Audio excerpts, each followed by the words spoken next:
Shalom Bapak Ibu Saudara, apa kabarnya? Senang sekali bisa menyapa Bapak Ibu melalui program Sapaan Gembala. Nah, pada kesempatan ini saya juga mengucapkan selamat tahun baru bagi Bapak Ibu Saudara sekalian. Kiranya di tahun yang baru ini ada semangat dan sukacita baru untuk menapaki hari-hari yang akan datang.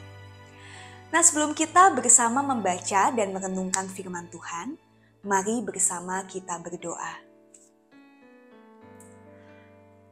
Kami sungguh bersyukur atas penyertaan-Mu ketika kami boleh melewati tahun 2022 dan pada saat ini kami boleh menapaki tahun 2023. Dan sebelum kami memulai hari yang baru ini, kami mau datang kepada Tuhan. Kami mau mendengarkan firman-Mu. Tuhan, baharuilah hati dan pikiran kami, supaya kami dapat semakin serupa dengan Tuhan saja. Berfirmanlah Tuhan, kami siap untuk diubahkan. Terima kasih Tuhan, dalam Kristus Yesus kami berdoa. Amin.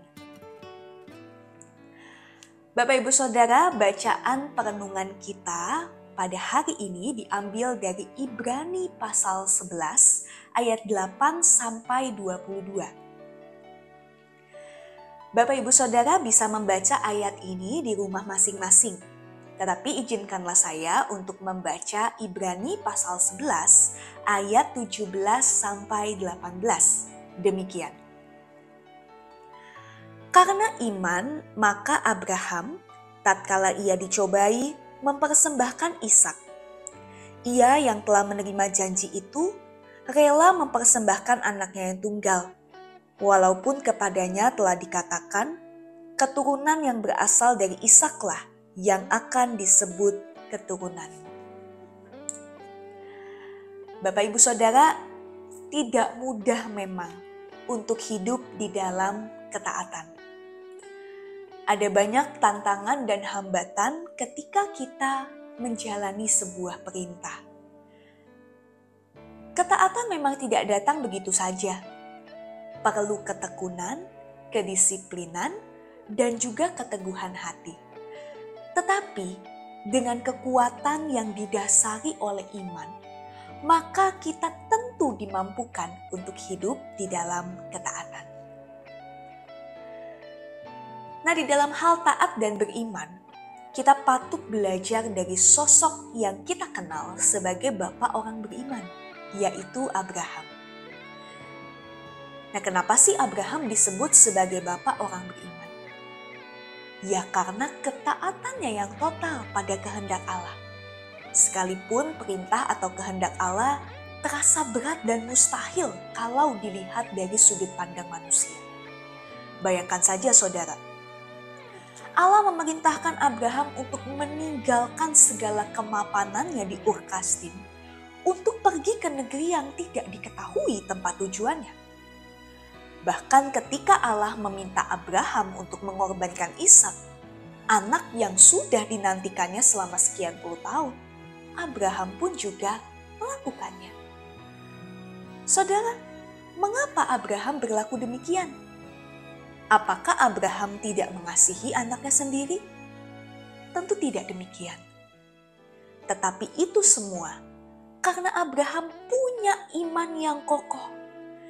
Dan iman ini dibangun melalui pengalaman hidupnya di dalam berjalan bersama dengan Allah. Abraham percaya betul kepada rancangan Allah yang tidak pernah gagal.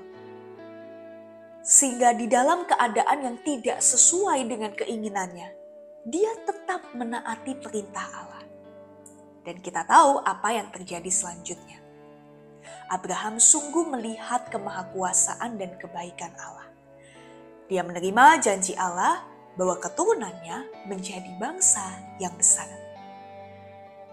Saudara, bagaimana dengan kita? Bapak Ibu Saudara, berjalan bersama Allah seharusnya membuat kita menyadari bahwa rancangannya tak pernah gagal. Iman kepada Allah seharusnya menjadi dasar ketaatan kita kepadanya. Sehingga dengan demikian, kuasa Allah tampak nyata melalui kehidupan kita. Maukah saudara? Kiranya Tuhan memberkati kita. Mari bersama kita berdoa. Kami mau belajar untuk taat kepada kehendak Tuhan. Sekalipun ada banyak tantangan, sekalipun mungkin tidak sesuai dengan ego atau keinginan kami. Tapi jadikanlah kehendak Tuhan sebagai pendoman dan pandu di dalam kehidupan kami. Dan terlepas dari semua itu, ajarkanlah kami untuk semakin peka mendengar suara Tuhan. Ajarkanlah kami untuk semakin dekat dengan Tuhan, sehingga kami boleh semakin mengenal Engkau. Terima kasih Tuhan. Dalam Kristus Yesus kami berdoa. Amin.